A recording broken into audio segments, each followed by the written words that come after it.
Kenosis 4. Has Christ passed through purification? https://youtube.b/myoknk1xhi. Has Christ, the true God made man, gone through purgatory? I know some people will say, but this question is absurd. And they will be right, because Christ, He is infinitely pure, He is the Word made flesh. Moreover, He says it in Scripture, "Which of you will convict me of one sin?" It is in John chapter 8 verse 46.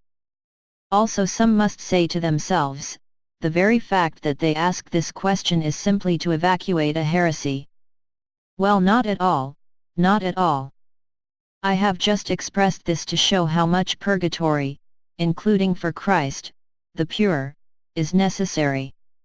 In reality, there are two ways to consider this purification. For us, it consists of starting from a sinful heart, a heart soiled by our own sins, to gradually pass to the purity that pleases God, a humble heart, a loving heart, and a heart that will gradually develop virtues.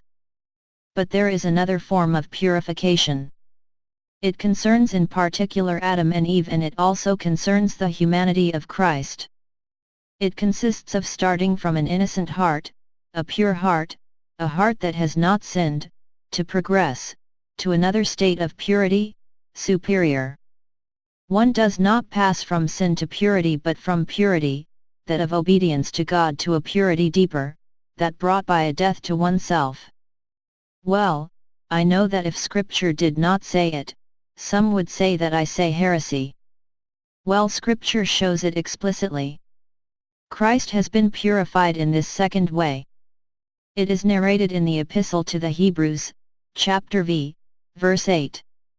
It was He, Jesus, who in the day that He was in His flesh, presented with a violent clamor and tears and entreaties, and supplications, to Him who could save Him from death, and having been granted because of His piety, Him Jesus, all Son, He was learned from what He suffered, obedience. And having been perfected, He became for all those who obey Him, the principle of eternal salvation. After being made perfect, some say to themselves, but what perfection could He acquire?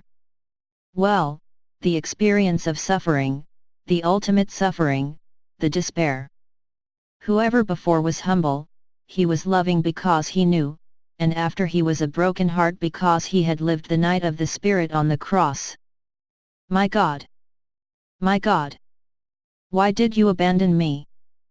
But oh, see face to face the divinity, man must acquire in his humanity, a kenosis heart, a very humble heart, otherwise he cannot see God. Well, by this video I wanted to show that this is not only valid for us, obviously, who are sinners, but even Christ has been there. This shows how purgatory is necessary for humility. Otherwise we do not understand the reasons for our presence on earth, the suffering, the silence of God, all that we live. It is the central mystery of our human destiny, the mystery of the existence of suffering in particular.